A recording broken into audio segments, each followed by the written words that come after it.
loh, saya pastikan. Berkali-kali saya pastikan. Ada banyak sekali kejanggalan-kejanggalan. Terutama, pertama, dari sisi foto. Foto di SMA, di ijazah SMA, itu betul-betul kalau kita pastikan itu memang adalah ijazah fotonya Pak Joko Widodo yang berambut gondrong. Tetapi begitu kita periksa secara head to head dengan ijazah program sarjana, itu mohon maaf, fotonya tidak sama seperti program SMA. Si Bang Ahmad Kosinudin ya. Jadi pada hari ini kami menindaklanjuti hasil gelar perkara khusus kemarin, di mana penyidik Polda Metro Jaya telah menunjukkan ijazah Pak Joko Widodo. Dalam kesempatan ini, izin Bang Kosinudin, saya perlu mengklarifikasi beberapa hal. Yang pertama adalah ada pengacara dari pihak Pak Egy Sujana yang mengatakan bahwa beliau memegang ijazah. Kemudian di situ beliau merasakan ada emboss, kemudian di situ beliau mengatakan ada watermark. Saya pastikan bahwa apa yang disampaikan itu adalah keterangan yang menyesatkan publik. Kenapa? Karena pada saat ijazah itu mau dibuka, saya bersama Bang Ahmad Kosinudin adalah dua lawyer yang berdebat sengit dengan pengacaranya Pak Joko Widodo supaya ijazah itu bisa dibuka dalam kerangka transparansi dan akuntabilitas penegakan hukum, dan kemudian didukung juga oleh Ombudsman Republik Indonesia. Pada saat dilakukan gelar perkara khusus itu, detik-detik di mana ijazah itu akan dibuka, ya, saya termasuk orang yang pertama kali maju ke depan, dan saya berdiri di antara penyidik dan Pak Direktur Reserse Kriminal Umum Polda Metro Jaya. Dan saya menyaksikan dengan mata saya sendiri detik-detik di mana ijazah tersebut digunting dari segel yang sudah disegel oleh penyidik Polda Metro Jaya, dan ijazah tersebut diberikan arahan oleh penyidik Polda Metro Jaya tidak boleh dirabah, tidak boleh dipegang, tidak boleh disentuh. Sehingga saya hanya melihat itu dari jarak yang sangat-sangat dekat. Tetapi karena ada arahan dari penyidik Polda Metro Jaya supaya ijazah tersebut tidak dipegang, maka saya juga tidak memegang ijazah tersebut. Dan ijazah tersebut ditaruh di satu map yang hard case, ada logo UGM-nya, dan dilapisi dengan plastik yang keras. Jadi kalau ada pernyataan dari pengacara Pak Egy Sujana mengatakan bahwa beliau menyelonong, jarinya masuk, saya pastikan itu keterangan yang menyesatkan publik. Keterangan tersebut tidak benar. Karena keterangan itulah yang memberikan kebingungan kepada rakyat hari ini.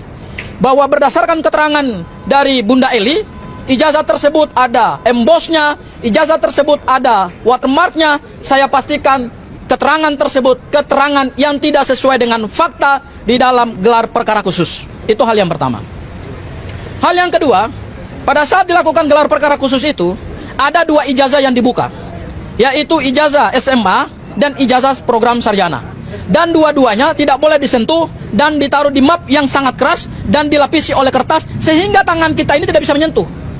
Ya, ijazah tersebut saya pandang secara dekat berkali-kali, bukan hanya satu kali loh, saya pastikan berkali-kali saya pastikan ada banyak sekali kejanggalan-kejanggalan. Terutama pertama dari sisi foto. Foto di SMA, di ijazah SMA itu betul-betul kalau kita pastikan itu memang adalah ijazah fotonya Pak Joko Widodo yang berambut gondrong. Tetapi begitu kita periksa secara head to head dengan ijazah program sarjana, itu mohon maaf, fotonya tidak sama seperti program SMA. Ya, itu bisa nanti dijelaskan oleh Mas Roy, karena Mas Roy lah yang juga punya kesempatan untuk melihat ijazah tersebut. Kembali lagi bersama saya di channel ini. Teman-teman, tadi kita telah menonton dan telah melihat cuplikan video yang begitu menarik tentang permasalahan kasus ijazah palsu Joko Widodo. Jadi, teman-teman, sesuai dengan cuplikan video tersebut, di sini mari kita lihat bagaimana tanggapan dari para netizen satu persatu. Teman-teman, di sini mereka menyampaikan dan mereka mencatat, kurang ajar, orang licik harus dimusnahkan dari muka bumi ini. Artinya, teman-teman, di sini para netizen menyampaikan bahwa orang licik itu kurang ajar, mereka harus dimusnahkan dari muka bumi ini. Ya, selanjutnya saya baru tahu ya, ada mantan presiden terus saja berbohong dan berkelit untuk menunjukkan ijazahnya. Orang bangga kelulusan UGM, kok ini malah melihatnya saja harus pakai keadilan. Dan kalau begitu ketahuan bohongnya, orang bodoh saja susah bisa menebaknya, gila bro. Ya, teman-teman, seterusnya korbankan kampus UGM demi kepentingan pribadi oleh para oknum bejat. Adili Jokowi dan makzulkan Gibran. Ya, Luhut dan Jokowi pokoknya kurang ajar, kirim musnahkan aset sesita.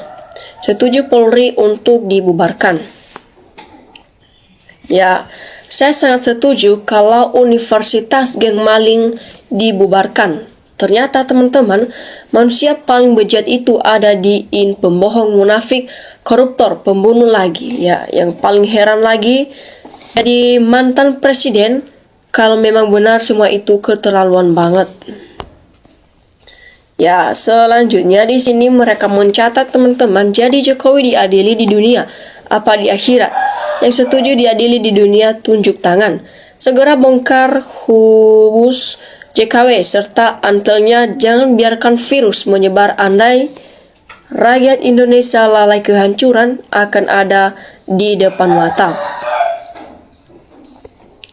Ya, seluruh alumni UGM mereka berpendapat bahwasanya ijazah Jokowi palsu, harus bersatu dukung pembongkaran ijazah Jokowi.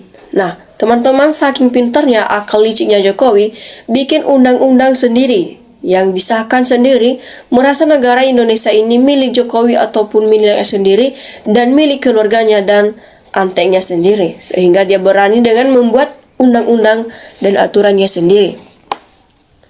Ya, selanjutnya bubarkan saja pendidikan jika ijazah bisa dibuat tanpa menempuh pendidikan yang semestinya. Kasus ijazah hanya membuat gaduh dan adu domba rakyat.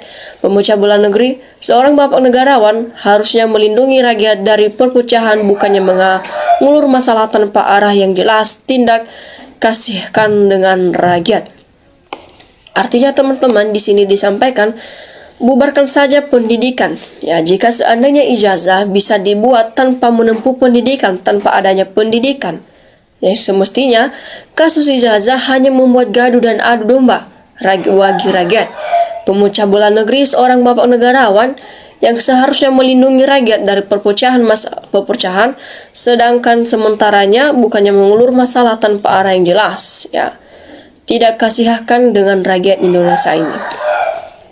Selanjutnya, kalau BPK Mulyono begitu ya, saya heran pengikutnya ini yang mati-matian, yang bela kira-kira otak di mana. Kurang ajar semua nih pejabat. Seterusnya teman-teman, mereka menyampaikan di sini PDIP juga harus ikut menjelaskan karena mereka lah yang mengusung-usung 2 periode. Ini kejahatan Jokowi usut dan seret. Untuk dimintai keterangan, mumpung masih hidup segera diadili.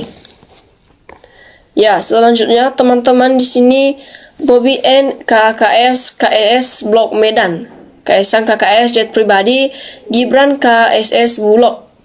Kamu sudah ima nunggu-nunggu. Woi, kasus di Jokowi Tun ini harusnya sudah selesai. Saran saya, biarlah Jokowi dengan kebelingernya dia menikmati bisa hidupnya. Kita yakin jika hukum alamlah yang akan menghakiminya sesuai perbuatan selama jadi pejabat.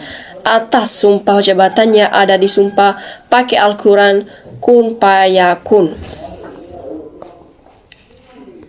Ya, Allah lebih mengetahui kejahatan Jokowi dan orang-orang di belakangnya, para pengkhianat bangsa dan negara. Allah tidak ridho dipimpin orang yang bodoh hanya menimbulkan kerusakan. Ya, teman-teman, seterusnya rakyat harusnya bergerak bersama tuntut agar Jokowi bisa dapat diadili. Orang-orang pendukung Jokowi dendam dengan yang namanya kemiskinan. Nah, di sini teman-teman mereka menyampaikan lagi bahwasanya tangkap Jokowi dan Gibran si raja ijazah palsu. Ya, kenapa mandek terus kasusnya? Apa gunanya polisi dan hakim di negeri Konoha ini? Salah satu yang merusak hati dan pikiran adalah kerakusan. Iya, DPR dapat memperjelas kesetaraan ijazah Gibran dengan KPU RI juga Mendikbudrismen. Pemerintah di Indonesia sudah tidak waras. Ya, sudah tahu itu ijazah palsu masih dilindungi pula. Dibayar berapa kalian para mafia hukum dan peradilan? Presiden segera bertindak. Cukup ekor ikan yang busuk, jangan lagi kepalanya. Ya, seterusnya, semoga Tuhan ijabah semua niat Pak Presiden demi memakmurkan rakyat ini. Sehat semua yang mendukung Pak Presiden, makasih. Telah datang yang hak, telah lenyap yang batil sesungguhnya, yang batil pasti lenyap. Nah, di sini pamannya harus diadili Usman Anwar yang meloloskan Gibran jadi wapres ataupun wakil presiden. KPU ular Eslo telah makar melawan negara, harus dihukum mati. Oligarki sangat suka sama pemimpin yang dungu atau supaya bisa diatur ataupun dikendalikan. Ya, seterusnya fitnah terus beranak pinak, ujungnya ketololan para keledung tragis. Astagfirullah, kok bisa ya? Nggak ada ijazah aja bisa jadi pejabat, yang punya ijazah cari kerja aja susah setengah mati. Ya, ayo bersatu seluruh rakyat yang bertolak waras dan cerdas. Kita adili pengadilan rakyat Jokowi dan keluarganya yang sudah merusak serusaknya bangsa, negara, dan rakyat ini. Nah, yang paling biadab di republik ini orang yang berusaha membela kebohongan, dan juga para netizen di dunia nyata, di dunia maya yang mendukung perbuatan bohong. Mereka ini adalah sekelompok manusia tolol buta tuli. Ya, seterusnya KPU pengkhianat bangsa ya akan mendapatkan azab dan murka dari Allah SWT secepatnya karena menzolim rakyat Indonesia. Ya, selanjutnya di sini mereka menyampaikan, teman-teman, mungkin kalau tiada ataupun tidak ada yang berani membongkar masalah ijazah palsu Jokowi dan si Gibran, maka rakyat tidak tahu apa-apa. Ya, terima kasih Pak Said Didu, Roy Suryo, DKK. Ya, semoga semuanya jadi terang benderang. Ya, jangan takut, mau kapan lagi berbuat baik, berjuang baik, berbuat bangsa dan negara. Kalau bukan sekarang numpung, masih belum begitu parah, hancur sehancur-hancurnya. Ya, kepada semua rakyat Solo, Jokowi sekeliling itu kumpulan manusia terjahat di seluruh jagat raya. Fakta 280 juta rakyat Indonesia dibodohi oleh Jokowi sekeluarga. Bahkan rakyat bertanya tentang ijazahnya Jokowi yang beri kemewahan dipenjarakan, begitu juga ERT, CS, rencana dipenjarakan juga. Fakta terjadi. Oke teman-teman, demikian cuplikan video kali ini.